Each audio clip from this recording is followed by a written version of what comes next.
Yes, hello babe, I'm back. So, ayan, gagawin natin yan. Same base coat ang gagamitin ko, Miss Kui Y03, and ito naman yung airbrush. Tapos, ayan, nilagyan ko lang yung airbrush ng acetone and white gel.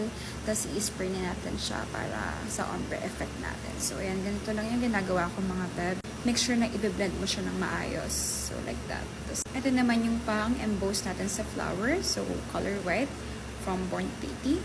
So, ganito lang yung ginagawa ko mga beb. Nilalagay ko siya dyan sa carton ng sticker. Tapos, kailangan ko lang ng 3 bilog para pang-emboss ng flower. I-round ko lang siya mga beb bago ko siya ipatong sa nail. So, ganito. Ayan. So, isa lang muna. Tapos, i-press ko siya ng paganyan. Tapos, ayan. Taas and baba. So, make sure na ipa-flat mo siya mga beb para magmukha siyang flower talaga. So, kayo na bahala kung paano nyo siya ipo-position. Pero, ganito yung ginagawa ko. So, press lang ng press hanggang sa ma-perfect yun na yung flower. So, ganyan. Tapos, after dyan, nilalagyan ko lang siya ng stones sa gitna.